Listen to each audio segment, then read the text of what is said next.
Hi, everyone. Welcome to Such a Good Feeling. My name's Steve Anderson. I talk to creators and performers about those magical moments in their lives where small things change everything. And my guest today is the person that was responsible for my moment of that and responsible for the name of the podcast, Such a Good Feeling. So we'd like to welcome DJ, superstar, producer, record label owner, break dancer. I've retired from that one. Yeah, you never retire from break dancing. Yeah, obviously, global DJ and, many, many mix albums and everything. So welcome to my old ex-partner, actually my current partner, because Dave Seaman, we do get together occasionally with a big orchestra and make a big show. Yeah, that's been nice, hasn't it? After a few years away from each other, after a bit of space, it was good to get back and to start a project again. And the classical shows have been great fun to do, haven't they? They've been so much fun, and and we get to do, if anyone wants to check it out on YouTube, the title of this podcast, Such a Good Feeling, it's that was created in a tiny studio with grey carpet walls at DMC by whacking some samples together, not knowing what we're doing. Turns out it's like an 85-piece orchestra playing at the end of a sold-out show at the SSE Arena. So strange times, but yeah, it's amazing. Little did we know when we were making that track, we'd be doing it to a sold-out arena with a big orchestra. But there you go. Strange things happen. But interestingly, I think we'll talk about this as well. But I think little did we know, just kind of sort of that can just go across the entire 90s and dance music in general. The things that not only us, obviously, in a tiny way us, but many, many more people, the things that they were doing have turned into, they are culture now. They are being referenced back. There are people that are looking back at other people that made records in tiny studios, and they're being seen as cultural masterpieces. Yeah. And I think it's fair to say, and I think, you and I can say this for ourselves, but a lot of these people are our friends. And I don't think they really knew what they were doing either. No, I mean, we were very, very lucky to be in time and place was right in the eye of the storm. And I think, I joined DMC in 87 and you were just a couple of months behind me. So, it was just as the cusp of the DJ revolution and production revolution, the advent of the sampler and house music and everything was just about to take off. Suddenly Mars and S Express and Cold Cut and Bomb the Bass was having hit records, DJs in studios making sample tracks. And I think, and obviously a year later, when the whole acid house explosion happened, when Pete Tong and Nicky Holloway and Danny Rampling and Paul Oakenfold, everybody came back from Ibiza and this cultural revolution began. I don't think any of us really thought it'd last more than a few years, really. I think, if you look at the youth culture of, movements that the UK had exported before that, be it punk and new romanticism and mods and rockers and lots of stuff like that, they had a 5-year lifespan. And once the fashion died, the music kind of died with them a little bit. And maybe, not that we were thinking that far ahead, to be honest, at the time. Really? Not at all. I don't think no, it was just, you just did what you did in the day. I mean, it was, it was mad. I mean, you say, obviously, when you started at the DMC was, for people who don't know, Disco Mix Club was a subscription service that used to supply remixes and a little magazine and stuff. But I mean, just go back a little bit before that, before you got into all of that, when you were just a lad in Garforth growing up, listening to the radio, listening to records. What was the kind of music that was played in your house when you were growing up? What did you grow up around before you were of an age to buy your own records? My mum and dad will put my dad's sort of Johnny Mathis thing to one side, but no, they're Barry White, Gladys Knight, Carpenters, the Beatles, of course. There was music going on. I wouldn't say either of my parents were particularly musical, but I kind of, became obsessed with listening to the radio. Really, at that time, that was my access to music. So it was very much about chart hits, really. And I started collecting records from a very early age and pilfering people's collections, going to various family members and seeing what records I could borrow, in inverted commas, for a while and never give back. Yeah. And so, yeah, I mean, from about 8 or 9, I think I started collecting vinyl. So that was where it all sort of stemmed from. I went on holiday a couple of times with my parents and saw, the DJs setting up and playing music to the people in the hotels we were staying at. And one time I was, my mum and dad sort of let me help the DJ set up, and I was allowed to stay up a bit later. And that was it. I was hooked at that point. So yeah, I always wanted to be a DJ from a very, very early age, way before DJing turned into what it was now. When did you first get your try on the decks, shall we say? I used to sort of hang out and watch the guy who was doing the school youth club, school disco, on a Tuesday night at the junior school disco. I used to watch him every week, and he was ill one week, and there was a kind of a last minute thing, and one of the guys who ran the disco said, "Oh, you know what you're doing. You've been watching him, haven't you? And you've got some records. Can you fill in?" And yeah, I'd already got quite a little collection going by that point. So that was it. Yeah, that was my first time. And that was presumably sort of in the old days of the kind of, just the basic couple of turntables. I mean, we weren't talking about mixing. This was just like playing records going into other records. Do you remember the first time you actually got a chance to kind of have a go on some kind of decks that allowed you to do vari-speed and mixing?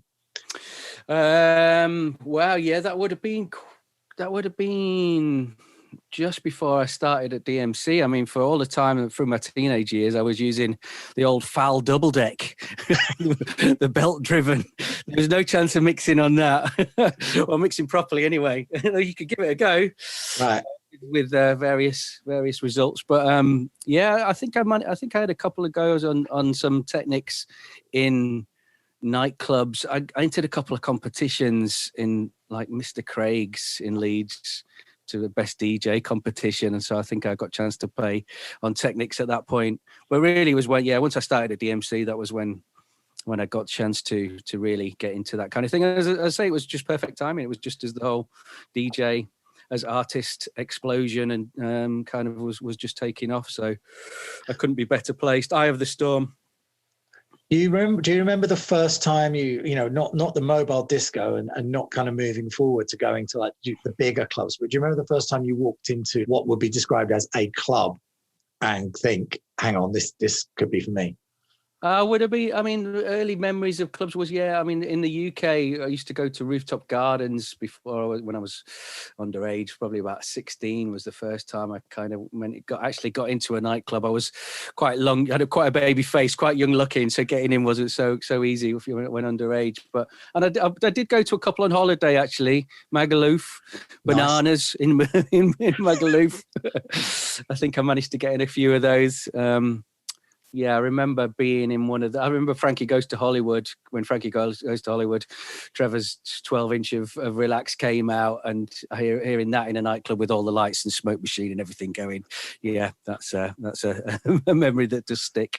But that's it. I think, I like those stories. There's a kind of romance in that where you just kind of go back to that moment, and then you just think, okay, and you see this somewhere in the smoke, and there's a guy or a girl or whoever at the top of it. And they are in control of that night. They are in control of that entire audience. Yeah. And that obviously in you, there was a part of you that said, I want to be that person. Yeah, I was obsessed. I was really obsessed, and we're going back to an age, of course, before the internet. So having access to information and an education in doing this was very limited. I mean, I used to get Record Mirror every Thursday with James Hamilton's column, 2 pages a week, and used to devour it and then devour it again and then devour it a third time. On top of the pops, as from a pop music kind of standpoint in the UK, that program every Thursday night was something that everybody did. Really, it was an institution in the UK. Thursday night at 7:00, and then the radio, and there wasn't very much club music really played on the radio at that point. It was all very, very much pop stuff. Robbie Vincent maybe on the Sunday night on Radio 1. That was it. It was very, very limited. And I was obsessed with the New York nightlife and the whole, clubs, and I was reading about and just, getting access to more and more information. I was starved of that of that information. And obviously today you can just go online and you could be there for days down rabbit holes. So I mean, what I wouldn't have given for that kind of access back then. But yeah, it just the more you couldn't have something, the more you wanted it, I suppose. And that became an obsession for me, becoming a DJ. Yeah, and also I think what a lot of people probably take for granted now is that, there, as you say, before all the technology in the Ableton, one of the things that they used to have in Record Mirror, I remember, was when they reviewed something or they did something on it, they would put the BPM, because one of the things you need to do as the DJ is write that BPM on a sticker and put it on the record. Yeah, of course. This is going to sound like the dark ages to anyone, but it's true. We didn't quite wind up the turntables or have mice driving them or anything, but yeah, it wasn't far off. That is true. You would have a record box of whatever records you had. I mean, I started off mobile DJing as well, and they wouldn't be in alphabetical order; they'd be in BPM order. Yeah, and that was how there was none of this snap to grid stuff. It was like BPM and key, right? That's what it was. Yeah, that was the Bible of how to mix. Yeah, well, even key, I didn't even get into key until I started DMC, really. Yeah. I remember Paul DeCane showing me the keying of tracks. That was a job that somebody had to do every week. Oh my God! So look, let's just quickly talk. I mean, obviously, it's there are a lot of people that probably have heard this story, but I think a lot of people haven't. So just quickly tell the tale of what got you from Garforth to New York, and then eventually to DMC. Yeah. Well, yeah, I was DJing. I sort of started getting more and more work in Leeds, doing school discos and people's weddings and birthdays and all that kind of mobile disco circuit in my local area. And I became a member of DMC, which, as you just mentioned, was called Disco Mix Club. It was a DJ only subscription service where they sent you records and Mixmag. They started Mixmag and got a monthly, which was more of a kind of a newsletter at that point, early days. And so I joined them. They did a convention every year. They did the DJ convention, which was also included the mixing and scratching championships. So I went down to the 1987 convention at the Hippodrome in London, and the Camel cigarettes were sponsoring a grand raffle where you just filled your name in. If you took a cigarette off the promo girl, you filled your name and address in on a piece of paper, and you went into a hat, and the winner came out first out of the hat, got a week in New York at the New Music Seminar, which was like one of the early big music conventions, dance music conventions, before the Winter Music Conference is sort of one of the main ones now, and IMS in Ibiza. That was the big one back then, the NMS in New York. And I came out of the hat first and won a week in New York as a 19-year-old boy from Leeds, young DJ from Leeds, very enthusiastic. Thought it was all a big wind-up. Didn't turn out to be a wind-up. Did get to go do that trip for a week. Hung out with all these people that I'd been reading about and dreaming that I would be in their company at some point. And there I was, right in the thick of it. So I had a fantastic time, amazing week. And on the final day, I was out shopping, and I was just on my way back. It was a fun day of the week we'd been away, and I stopped at McDonald's just beforehand, and went back into the hotel, and all the people from the industry were all stood around in the foyer, just about to go out for dinner, and they said, "Oh, do you want to come for dinner with us?" I was like, "Oh no, I've just eaten McDonald's. I can't go and sit and do." I said, "Well, where are you going to go later?" And they said, "Oh, we're going to go to Nell's." I said, "Oh, fine, I'll see you there later," and walked off. And what I didn't know is they kind of looked. I didn't realise that Nell's was one of the hardest, most exclusive clubs in New York at the time. I was only 19. I wasn't even old enough to get in one. I just waltzed off and said, "I'll see you there later," because the reason being is I'd just met the bouncer from Nell's in the queue at McDonald's about half an hour earlier, who'd given me his card, told me I should come to check out his nightclub. Didn't even know what nightclub it was. I put the card in my pocket. Thought, what a coincidence when they said they were all going to Nell's. And I thought I'd meet them there. So I went to Nell's, had a few drinks, had a great time, got to about 2:00 in the morning, no sign of anybody. Thought, oh, well, they're not going to make it. I'll leave now. And as I left, they were all stood on the pavement outside, couldn't get in. At which point, a few drinks worse for the wear. I said, "Oh, you should come meet my friend Michael on the dot." These are all my friends from England.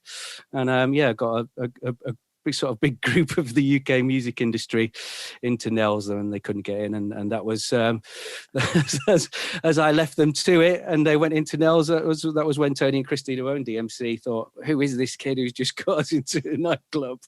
And I got offered a job a couple of weeks later to come down from Leeds and work for them. So yeah, that's a real twist of fate. So you come back, you get the job with DMC at the glamorous Slough headquarters. Yeah. And do they put you to work straight away on the magazine, or are you doing some other making tea, doing subscriptions? Yeah, I mean, I got offered Christine sort of rang me up and said, I don't know what we want you to do, but we just know we want you to come and work for us. So I was just T-boy to start off with, and kind of just got sort of thrown into a few different jobs. I was in the studio with Paul Duquesne for a while, and I was helping out on the magazine on Mixmag with John Mayo, who was the editor at the time. And just generally, I mean, DMC was such an amazing place to learn about the industry, because they had so many different facets to what they did, as well as the studios and the magazine and merchandise and the events, and it was just very much a all levels of things, record label as well, of things that they did within the music industry. So it was a great place to learn lots of different things. And it was the magazine that I kind of fell into, because John Mayo left quite quickly. I can't remember exactly why. He went off to go do something else, and they didn't have a replacement, and I was kind of thrown in the deep end. Can you kind of carry on with the magazine for a bit until we find a replacement? And they never quite found a replacement. I kind of did the first month, and then the second month, and after that, Tony said, "Well, you seem to be doing a good job. Just carry on." And that was that would have been May 1988. So again, it's an amazing time to talk about perfect timing to be starting a dance music magazine, just as the whole revolution really gathered pace. I think that's incredibly important as well to kind of say about Tony and Christine Prince, that their sort of ethic on hiring people was really like that here's a person that we think is going to be great at doing something. We don't have anything for them to do, but just come and work for us and it will work itself out. I mean, the amount of people, not only yourself and myself and Paul Duquesne and others, the amount of people that went through that building with just faith from those two people that something good was going to happen. Yeah, it was about personalities and just people that had something about them, had a spark, just were alive with enthusiasm and were willing to really put in the hard work and a lot of, like you say, a lot of talented people went through that building. So so DMC was on 2 floors. Downstairs was the studios, upstairs was kind of the main hub of DMC and Mixmag and everything like that. I kind of turned up about sort of 89, 90, doing the same thing. Got phone call from them, do you want to drop everything you're doing? I was working at a bank, come and work for us for very little money and no sleep. And I was like, yeah, I'm going to do it. And did the same thing. So you're sort of upstairs, I'm downstairs. Your memory is better than mine. I can't remember I don't actually remember the first time that you and I at any point said, shall we go and try and do something together? Was it a remix? I think, you've obviously been coming in to drop, because you were doing stuff with Jason as Mixbusters. Yeah, so coming in. We were doing coming in. Stuff.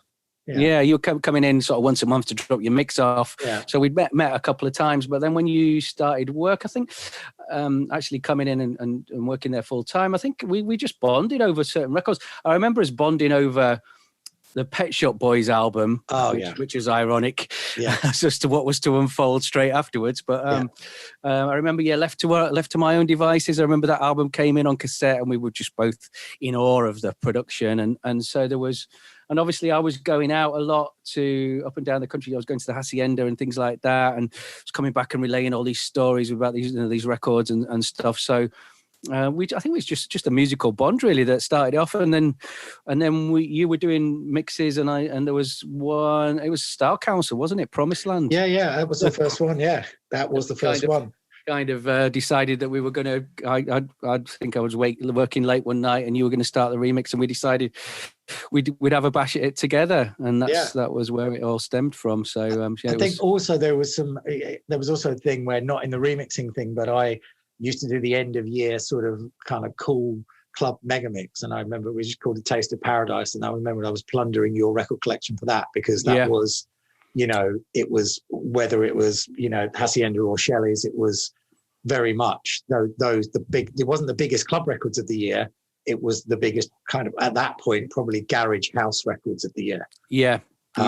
So I remember doing that, and then as we kind of went along, you were kind of creeping downstairs and I was creeping upstairs and sort of joining you to do some bits and pieces for reviews. And for a little while there was a little spin-off to Mixmag called Mixmag Update, which was a weekly sort of thing that went out, and just had tons of reviews on it. And we just had a huge amount. For a little brief amount of time, we wrote a column called Mud, MMUD, which was kind of just scandal and gossip. And we were the 3 a.m. girls, basically. That's what we were. We as you said, I started to come downstairs to the studio a lot, and you started to come upstairs and started doing reviews, and we did the column together. And there was this cross-pollination of us spending it. And we to be fair, we lived and breathed that building. We never left, so we were in each other's pockets. We actually slept there a lot of the time. So, when it was a Mixmag deadline, I'd be 48 hours plus without having any sleep and living in that building. So we used to go through the night a couple of times, because that was again pre desktop publishing, pre everything being done on a computer. It was scalpel and spray glue for all the scalpel and spray glue and sleeping in the downstairs office so you could be awake at 4 o'clock when the proof started being, let me say the word, faxed through. Being woken up by the fax machine. Being woken up by the fax machine. When the one thing I still say to this day, and it's to the annoyance of most of my friends, the one thing that never ever leaves you when you work on a magazine is proofreading. Yeah, I am the grammar police still. It never ever, it's just like, it's awful when you do it and you make your own spell checks. Like, oh my God, how can you do that? But the proofreading thing. So I think obviously we were doing remixes and stuff like that, and you were going out. So I would imagine, obviously, Peace and Harmony would have been the first quote unquote original thing that we worked on together, and that was purely based on the fact that, as you have so brilliantly done throughout your career, you just pick a bit of something, pick a bit of a record, and just go, well, actually, that bit just sums up everything that's going on right now on every Friday and Saturday night that you're playing, and let's do something around that. Yeah, it's magpie culture, isn't it? Sampling culture. Creative thieves, I think we like to call it. Yeah, we did call it creative thieves. I mean, obviously sampling culture was massive back then, and still is. The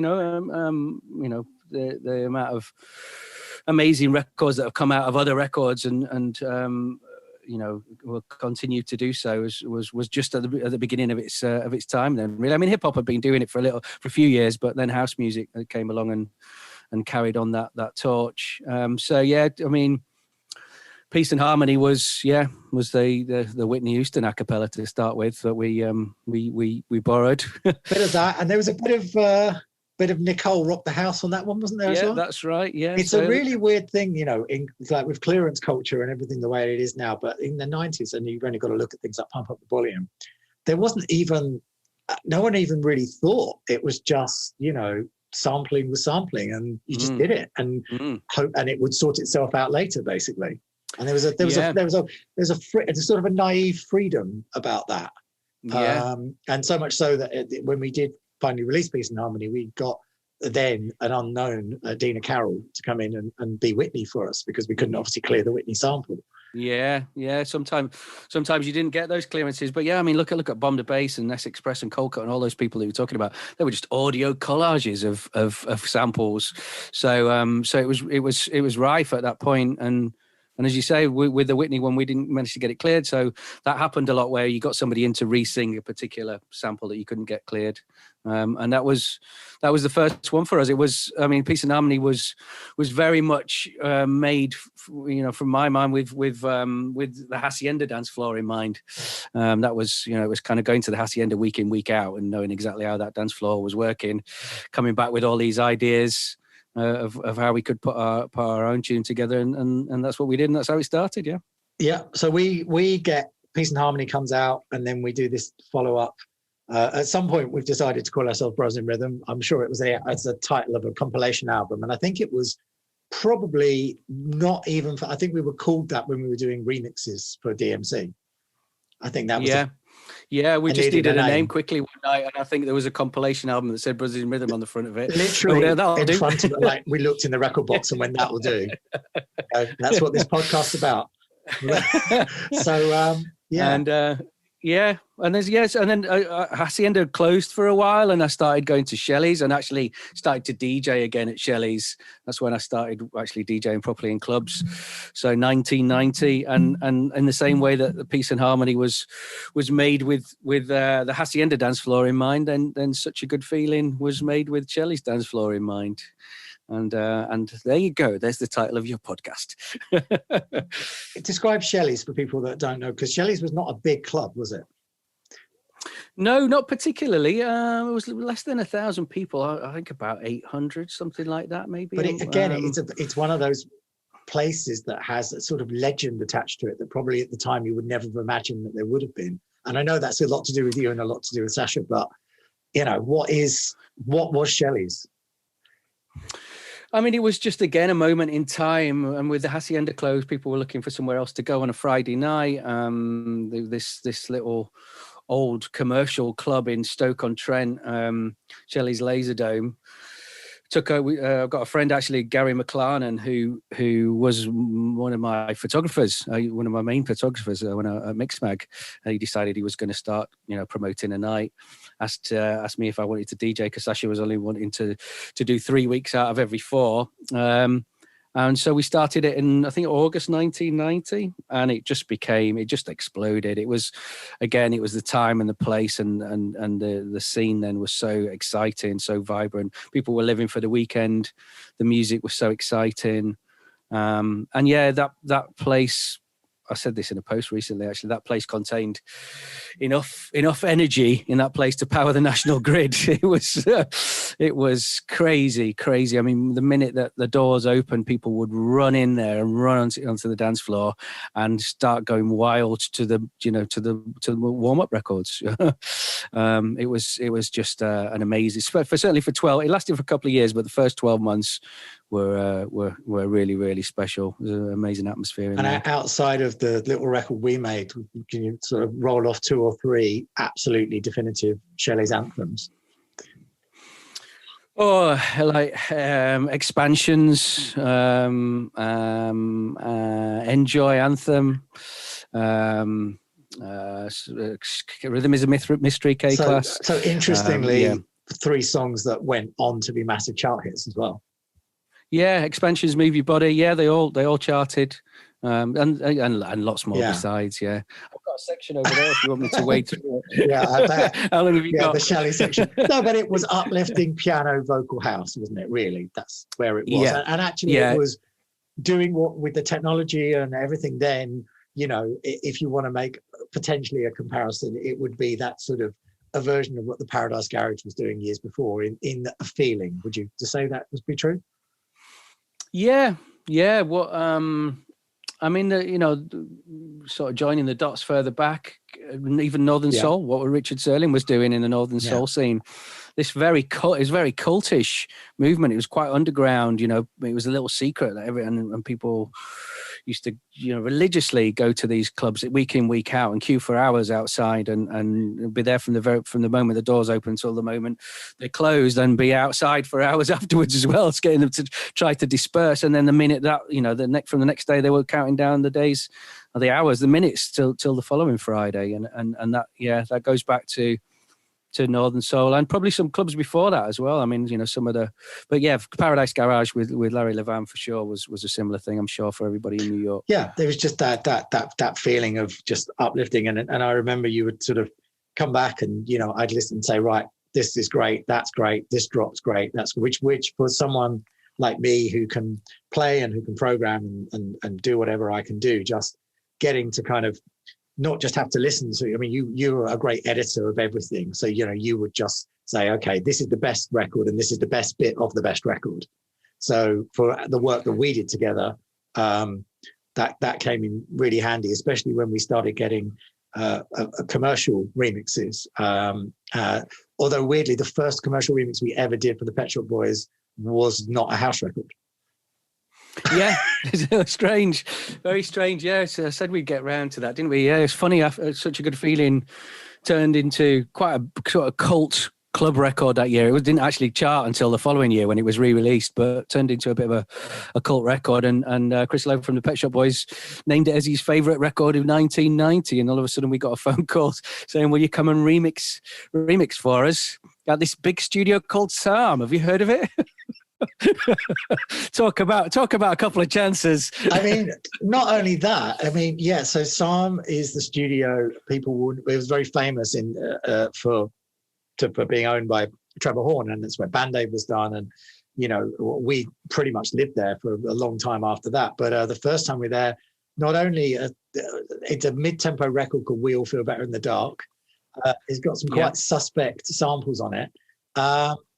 And we turned it into a Balearic mid-tempo record with a guitar solo on it. I mean, there's an arrogance in that, or just a naivety. I'm not sure what. But it was one of many people, the Pet Shop Boys, who I think we were very lucky. And I think a lot of us were lucky in the 90s, but very lucky. Or a certain amount of people just said, yeah, we trust you. And it weirdly did fit in that Balearic world, didn't it? Yeah. I think we'd just done a remix of OMD Souvenir. I think we'd done sort of, which was much more down tempo. I think it was a Shellys anthem. It was an end of the night anthem at Shellys, and I think we thought, well, because obviously it was tempo wise, it was more down tempo. So I think we kind of sort of took that idea and tried to do this Balearic thing, and they loved it. We really just we stuck our necks out, said, well, this is what we think is the best job we can do on that, and they loved it, and that was the beginning of a bit of a relationship with Pet Shops for a year or two. Absolutely. Well. I mean, it ended up with obviously working with them in the studio, working on, and this, for someone like me, considering the career I've had, it's quite a thing to say, possibly the campest record I've ever been involved with, but I still think you can't really get camper than Go West. Yeah. It was really cool. But even with Go West, I think Go West, if anyone listens to the full version of Go West, I think I've always said that if you ever wanted to understand the two sides of Brothers in Rhythm, listen to that record, because the first 4 minutes is like a Mardi Gras of the just pure campery, and then the second 4 minutes is the moodiest dub record you've ever heard. When Ming's gone west. But the thing is that what was really great, I think, when we worked, is that we brought that out in each other, but it wasn't like you hated the pop stuff and I hated the dub. We liked it equally, basically. So we just found a middle ground that kind of connected. So after the Pet Shop Boys, we're doing a few remixes, we're doing a few productions, and then we get to a point where we think we might be able to start writing some songs. We think we might be able to start doing stuff.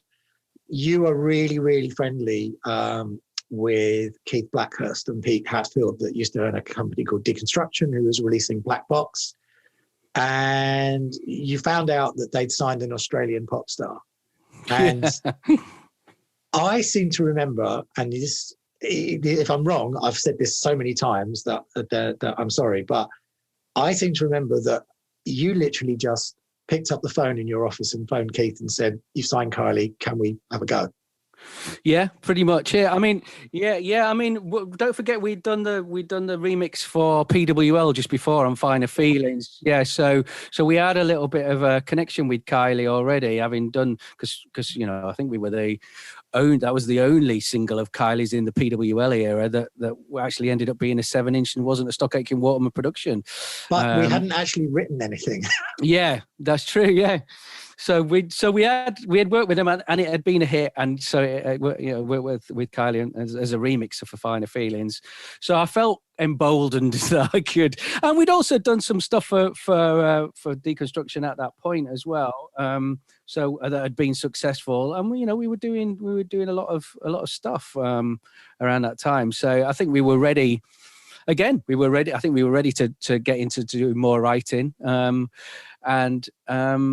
so yeah, it was time to stick our necks out and say, right, well, let's try and do it for Kylie.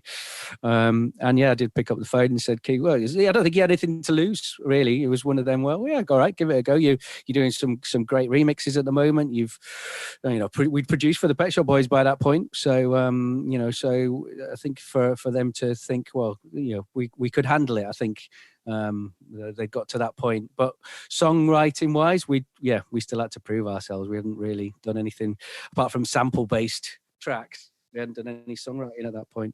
And I seem to remember it was a very short amount of time. I think you may have say if you called him on the Wednesday, he said, "Oh yeah, she'll be down on Monday." So we then had to panic and do something. And the legend, which is true, is the fact that the thing that we did was Confide in Me.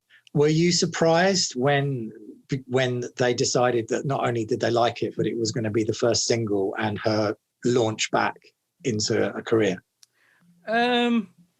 Honestly, no. I think we knew that we had something really special at the time. For it to be the first single, yeah, I was really happy about that, and a little bit, oh wow, that was amazing. But I think we knew as we were doing it that it was something, and it just felt right. It felt like what Kylie, as when she'd signed for Deconstruction, people were almost ready for her to do a bit more of a credible, more grown-up record. She was already heading that way, some of the latter stuff of PWL, but she kind of needed a vessel that could really showcase her growing up, in terms of her age and everything, and maturity as an artist in alongside who she was as a person. So it just felt right. It just felt like that's a perfect thing for her to come back and launch the Kylie 2.0 or whatever she was marked as. So yeah, I had high hopes for that record. I think we both did at that when we were making. And also in the middle of it, you've got a global superstar, so it's quite hard to muck that up. Yeah, everybody was waiting for it. Everybody was there with open arms, just saying, "Come on, give us something that we can really say, oh, we really love that." I'm talking about from a more credible side, from a more credible media and press and all that kind of thing. Having done amazing stuff, obviously, as she did with PWL, and taking nothing away from that, it was just there to be done, and we're very grateful that we got the opportunity to help with that. So then we were able to then do that, 2 jobs on that, because obviously you write and produce it, and then it came down to we needed to do the thing that you could play.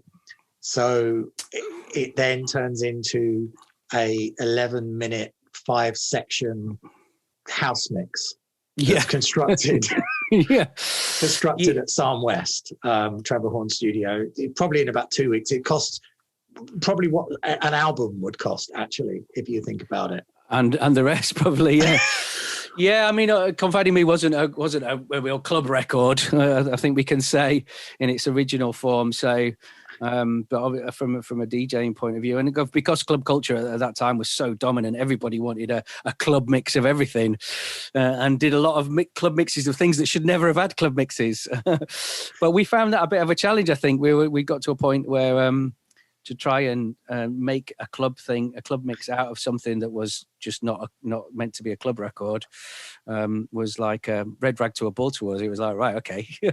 and we were very lucky to obviously have the resources where people would allow us to bring in extra musicians and like backing vocalists and percussionists and all sorts of additional talent to make something that actually wasn't there on the original part, wasn't there on the original parts.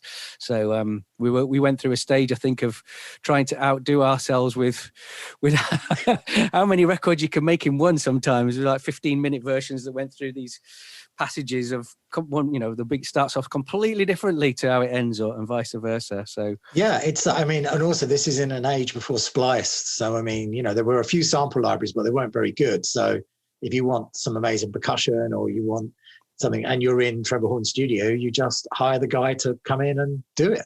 Yeah. And obviously get her back in to redo all the vocals and and redo the end. And if you need a noise that goes right, you just get the microphone. So I think this is really important. I think this is probably the most important thing in the whole interview is that you can go onto Splice and you can go onto all these places and you can buy these sound effects now and everyone uses them and they're drops and they're. But back in those days, and if you listen to any records that we made back then, if there's any kind of whoosh or kind of sound effect, it's pretty much human made, right? Yeah. If you needed some atmosphere, if you needed some little sort of quirky little noises, little one shots, set up a mic, go round the room, see what you can find that makes a noise, and then set up. We used to have them all. We used to have 5 or 6 things laid out in front of us. Right, okay, start the track. Right, are you ready with that matchbox? Are you ready with what that pan lid or whatever it might be that we found? There was a sort of a weird sort of whirly kind of balloon thing that sort of went woo, woo, woo, like that. I remember that one. If anyone wants to listen to the front of Confiding Me, there's in the intro, there's all of it's on there. There's a bit of your dictaphone. I think it's you doing your shopping list into your dictaphone or something. Yeah. And it's all done on these stereo microphones. But remembering, the most important thing about this is we're in the most expensive studio and we're running around on stereo mics making whoosh noises. Yeah. So rustling a little bit of bubble wrap. I'm making funny noises with your cheek. Yeah. Oh, yes. Do you know what? I have to say, I'm sorry, we're really losing the plot here, but I have to say that the little funny noises with the cheek is in Sting. Yeah. In the Sting remix, like one of the biggest pop stars of all time. Yeah. There's a little left to right kind of weird Dave making his kind of wobbly cheek noise. If you think back now, we had a wonderful engineer there called Paul Wright, and he mixed everything else. And just God, how people just let us do. Nobody was there to say, what are these idiots doing? Yeah, we just had fun. It was just predominantly fun, I think. Yeah, it's just creative possibilities. We just left to our own devices, ironically. Yeah, in that studio, in the studio where that was made. And yeah, it was amazing to be able to be given that opportunity to be able to go off and try all these things. Obviously some things were rubbish, but knowing we've been able to filter the stuff that was good and the stuff that was bad out, yeah. and we'd be left with what we were left with. In some of these remixes was there for all to hear. So we were, as you say, it's a whole podcast talking about all this, so I won't go too much on about it. But because we stayed with Kylie, we made a lot of songs to that record. We did remixes, even more, mad, Where's the Feeling, which was another 14-minute epic remix for her. And then we ended up doing remixes for other people. Probably the other thing I'd quite like to talk about when we're in this era is that because we've made this record and we've been sort of seen to be allegedly knowing what we're doing, we get given the biggest boy band in the country to produce their album. What do you remember about producing Take That? Oh, it was. I remember it was a fun time, but it was a weird time as well. It was quite even given everything that we'd very very quickly learned, and we'd both been dropped in the deep end lots and lots of times, and had some mad experiences over that first part of the 90s. Take That was another level of craziness. Just because, as you say, I mean, they were the biggest band in the country at the time. We were recording at Gary's house, so just getting the guys in and out of there every day, in their cars, and the female fans at the bottom of the driveway, and coach loads of girls from Holland turning up to stand outside, and it was a circus, really. I think that was what I'll take away from it, being involved in the Take That circus, which I'm sure is exactly the same circus today as whichever band you kind of would say is the equivalent, today's equivalent, or pop star. It was madness, and so it was very distracting trying to actually, because I remember Gary having a little sort of monitor in the studio about what was going on at the bottom of the drive. It's very distracting trying to concentrate on working and make this album when it was all going on. And of course, as well, the other thing I'll take away is it was the beginning of the end for Robbie as well, as part of Take That at that time. I think he'd really kind of was getting to the end of his tether a little bit with how being in Take That was affecting him, and was looking for ways to kind of rebel a little bit from that and get out, I think, ultimately, which he did in the end. And we were right in the eye of the storm of them kind of falling out a little bit, I suppose, right? When it was happening. So that was all trying to make the album whilst all that was sort of subplot was going on as well. Was yeah, there's a crazy few months that. And I think with Robbie as well, there was a good sort of relationship with you and him, because he was wanted kind of to be where he wanted that club, like, he really loved club music, and he loved kind of going out and stuff like that. And I think you and he bonded a bit sort of over that stuff. Yeah, Rob was, he was looking for an escape route, I think, at that point, and he was looking to go out and have fun and party and just be a bit of a rebel. It was when he went to Glastonbury around that time. I remember him coming back from Glastonbury, and he was on the front page of all the papers, and that was causing a bit of a stir within the dynamic between them all. And we had mutual friends in Kelvin Andrews and Danny, who Sure Is Pure, who went on to produce Rock DJ. So they were from Stoke as Rob is, and so as we had a mutual friend, he wanted me to, we should go see, whilst you're here, Kelvin, don't you? So let's go see him. So I had a car, and we just went off one night, and so yeah, I was kind of, we kind of he kind of latched onto me, because things were not all hunky dory between them all around that time. So I was kind of a little bit of somebody where we could kind of escape for a bit and go and do something else. So yeah, I remember. Yeah, it was the night of the Eric Cantona Kung Fu kick. There it is. Whatever date that was when it happened.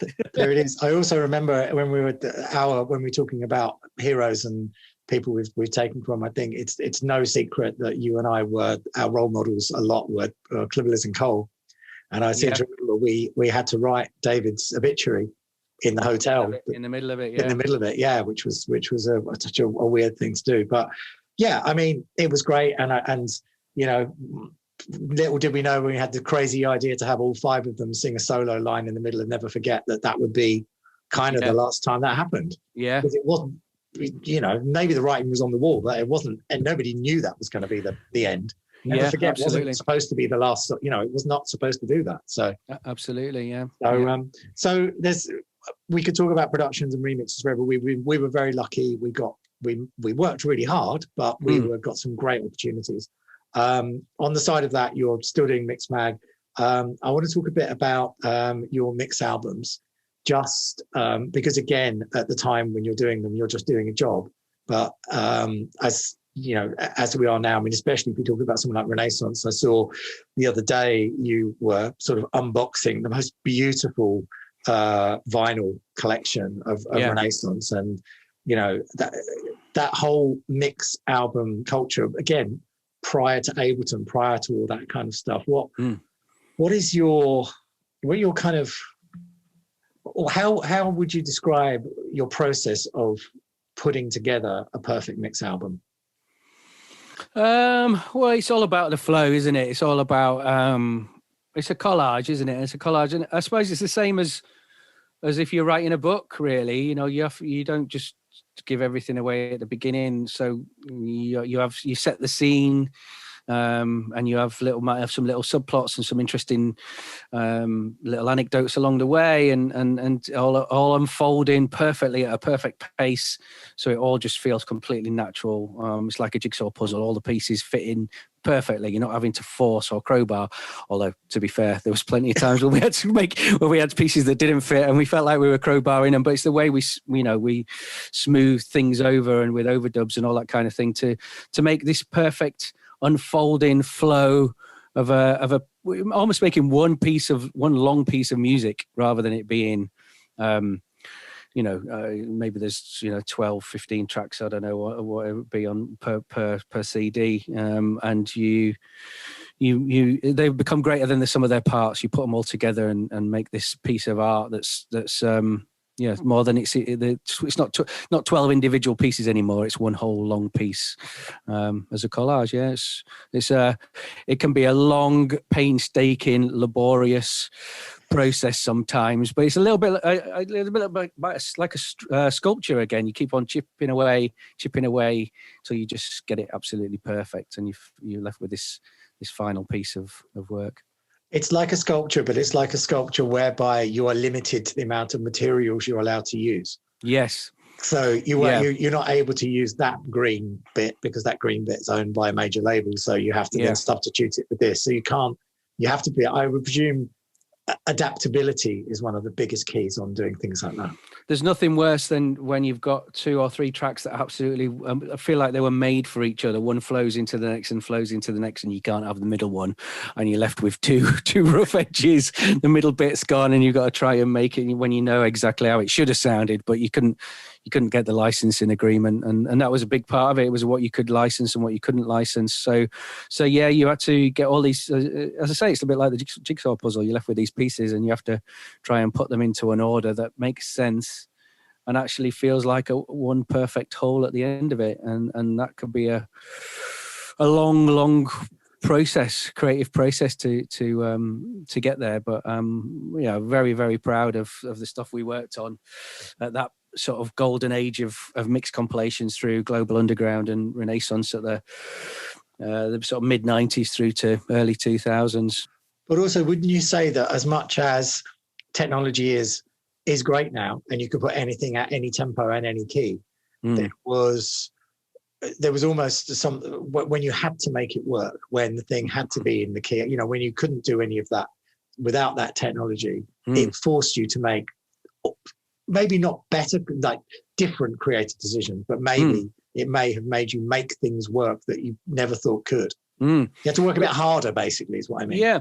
Well, creative limitations can be good, can't they? I mean, when you sort of sat in a studio and you've got everything, every possible option at your disposal, it's a bit overwhelming. I mean, where do you start? And you can end up spending days, sort of wandering about trying to find that thing, whereas if you're limited to a few pieces of equipment, a few bits of hardware, and you've got to get from A to B, it's like, right, okay, so what have we got? And it does make you focus on that job in hand and that challenge, and it can really, really bring out some amazing creative decisions that you wouldn't necessarily have thought of. Exactly. Yeah, fantastic. So just going away from that for a bit, record labels have been a big part of your life. Obviously, you have Celador at the moment. Stress, there's a whole other podcast I would tell people to go and to listen to the Stress podcast with yourself and Nick Gordon-Brown, who were very responsible for Stress. But I mean, Stress Records, again, something that, was done at the time. Tony and Christine Prince brilliantly just let everyone just get on with it. And you kind of signed your mates and said, go and make some records. I mean, that was the creative freedom to be able to do that must have been exceptional. Yeah, I mean, that's what a record label is, really, isn't it? A platform to be able to invite people who you think are really talented and give them a platform to release their music on, and try and support them as much in that as possible. And yeah, we were very lucky at the time. Sasha was one of the was just starting his really out in his studio career really at that time, so we were lucky enough to have some of his early remixes and productions on Stress. And John Digweed released his very first record on Stress, For What You Dream Of. And there was lots of people again that went through those studios doing DMC remixes that we were able to have on the label as well. Big C, Andy Cato from Groove Armada was some of his earliest work, was there, and even the likes of Danny Tenaglia was an established DJ, but we had a lot of some of his early stuff on there, and James Wiltshire, from Freemasons was in there, and there's lots and lots of people. We could go on for ages. No, if you listen to the podcast, it's quite good because at the end of it, you've just got Dave and Nick are just shouting names of people that they've forgotten, that they hadn't mentioned. Like DeLorme. So many talented people again came through that building, and we were lucky enough again to have them on the label. And Stress was the 90s was just before the digital era sort of killed off the physical format, killed it off for a while, slowly creeping back again at the moment. But it was amazing time to run an independent record label. And as obviously a DJ, by then you'd got back to DJing, you'd sort of got back into doing it yourself.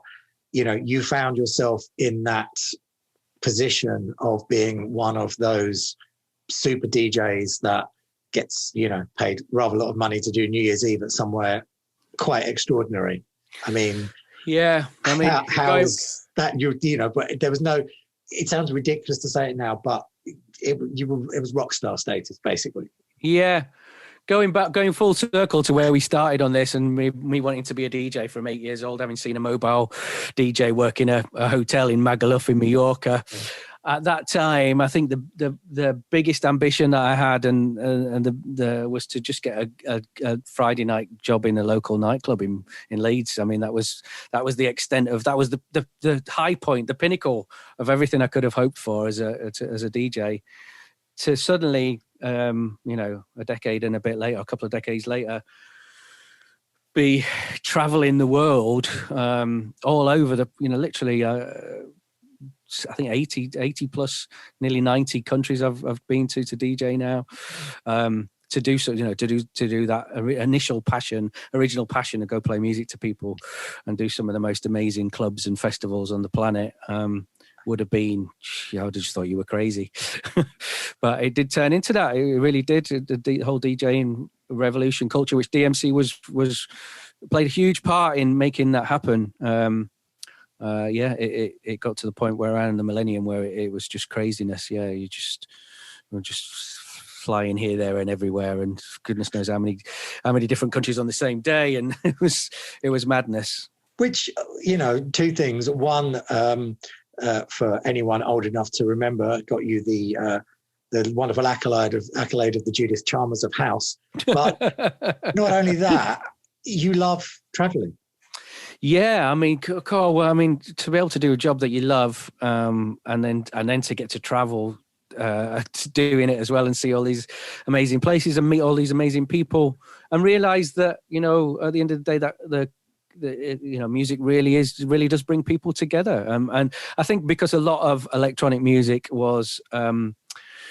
It transcended barriers because of the language. A lot of it was instrumental as well. So there wasn't, although there were a lot of songs sung in English, a lot of it was instrumental. So you didn't have to worry too much about that. So it really did cross borders, cross barriers. And it really, it was one of the biggest exports the UK's had, really. The whole acid house, rave, electronic music movement has gone to every corner of the planet. Crazy.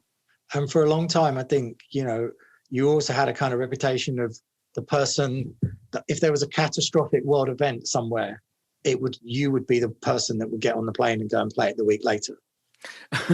As in, it just, you know what I mean? You weren't, there was not, you have played places that other people would never dream of playing. Yeah, And I filled in for a few people that wouldn't go to certain places. Yeah. And you've said to me before that some of those have been the greatest joys because the people are so grateful that you've gone. Yeah.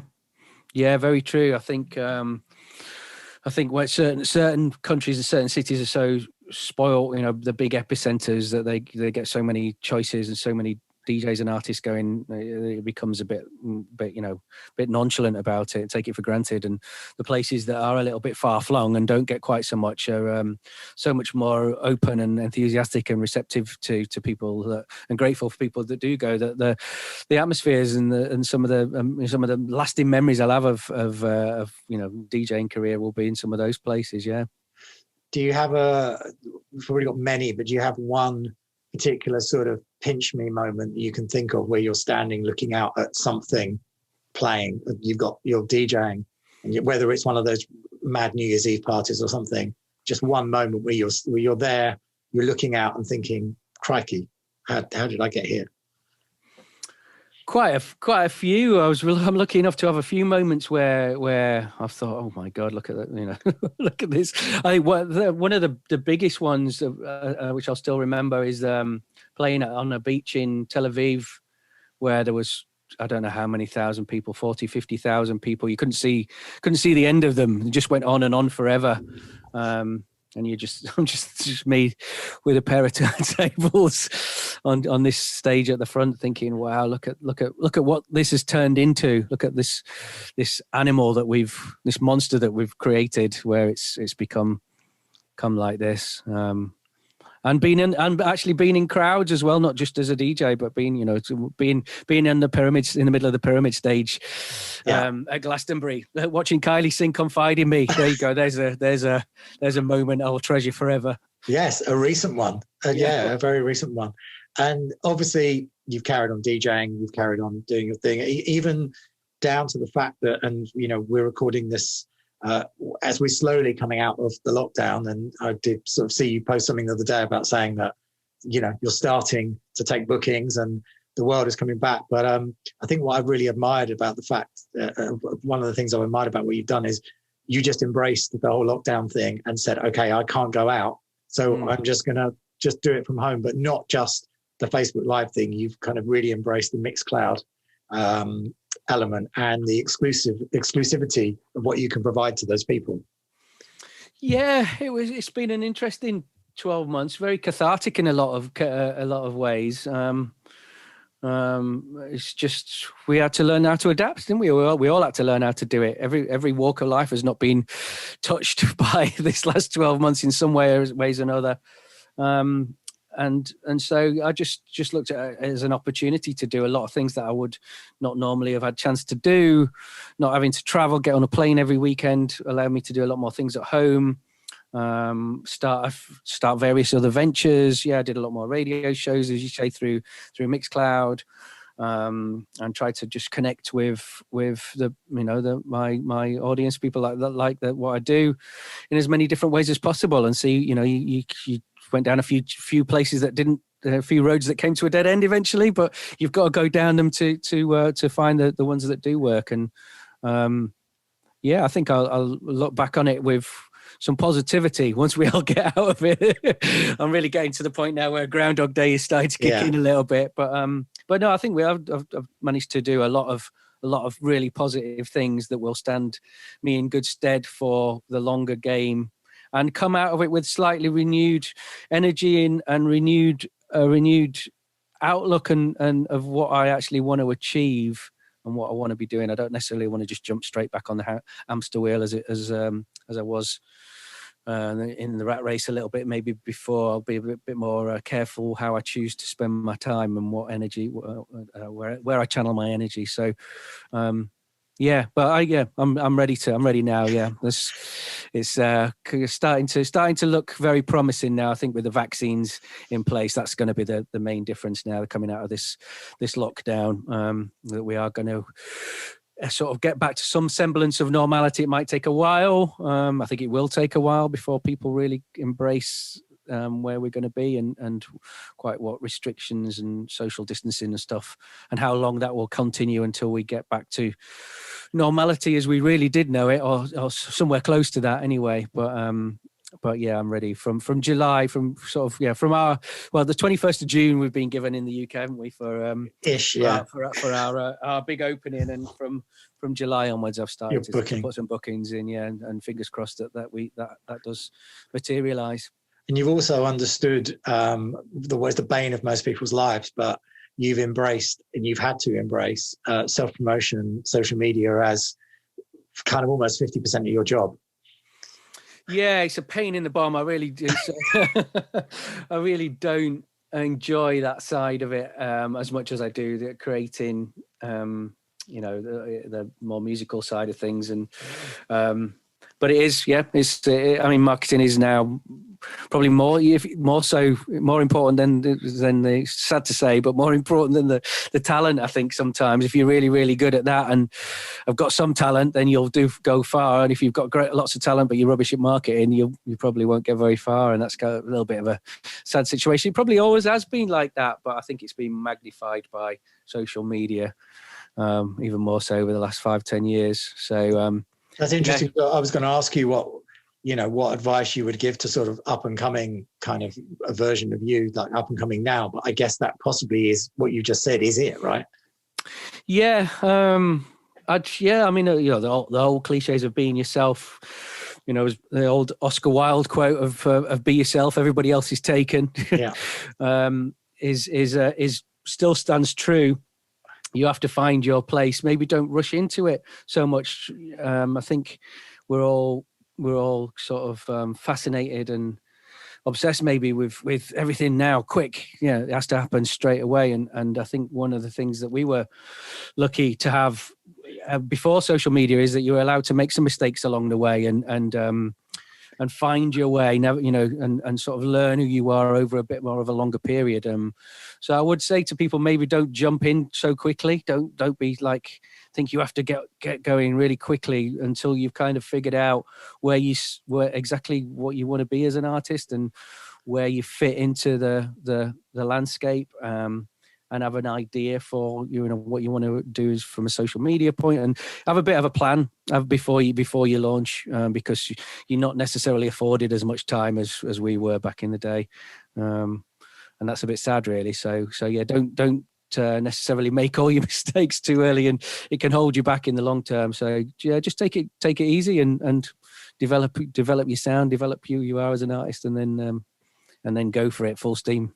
Yeah, I think that's really important to know, that as much as we've been talking about the most incredible experiences and the most incredible records, we made some stinkers as well. So mention some of those. No, but what I mean, we were allowed to make them. We're allowed to make them. Yeah. If you were in obviously that's you giving advice to someone coming up now, is there anything that you wish someone had told you when you were 18? Is there anything that over this long career that you wish that someone had said, take it a bit easy, or do you think that the mistakes are all part of the journey? Yeah, they are. I mean, again, all these cliches. These are cliches. These are for a reason. These little things that kind of stick. A failure isn't a full stop; it's a comma, and things like that. It's what you do, what you make yourself out of it. Out of something that doesn't work. How you channel that into making it better next time and learning from your mistakes and moving forward. It's all part of the process, all part of the learning curve, and we never stop learning. Both of us will probably readily admit that we're still learning all the time. I think that's the beauty of the whole business, is constantly evolving. It's so different from what it was when we started. I still get told things that I should be doing, and what's that? I've no idea. But some of the newfangled ideas are coming out, and it's that which is great. You have to keep embracing them and keep an open mind and an open heart and keep on learning and be nice to people. Be nice. I think that's very, very true. Well, listen, thanks very much. So you're still obviously going to be out back DJing. You've got Celador label, which is going from strength to strength.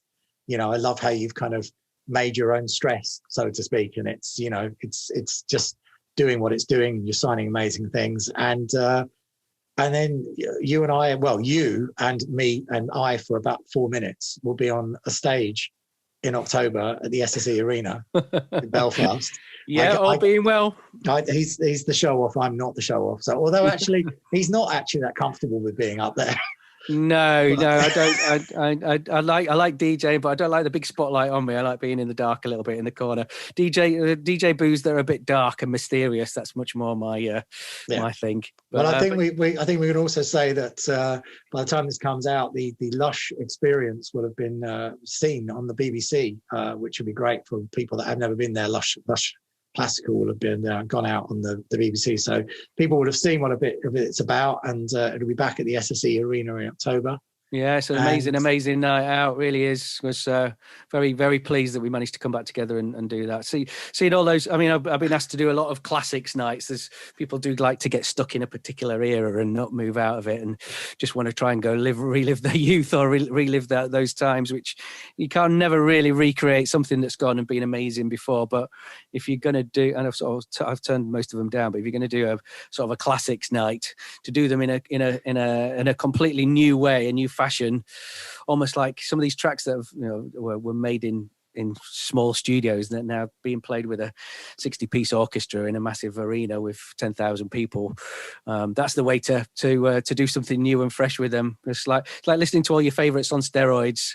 Really is a good night out. It's all like, listen, all the clips, soundtrack of your life, they're all coming out now. But look, thanks so much for chatting to me. And yeah, it's really good. I think it does prove everything that I've been saying, that at least 7 or 8 times there have been moments where you've just said, well, this thing happened, that thing happened, and I fell into that. And it's been your career, and it still is your career. And knowing you as well as I do, I don't imagine that, you're going to want to stop for any time soon. So no, always keep those options open. Keep your radar there for any opportunities that come along, and embrace them when they do. And then it's what you make from them from there. And I'll continue to do that for as long as possible. Fantastic. All right. Thanks so much. And I'll see you in the arena. Yes, pleasure, mate. Good to see you. Thanks, man. Bye. Bye.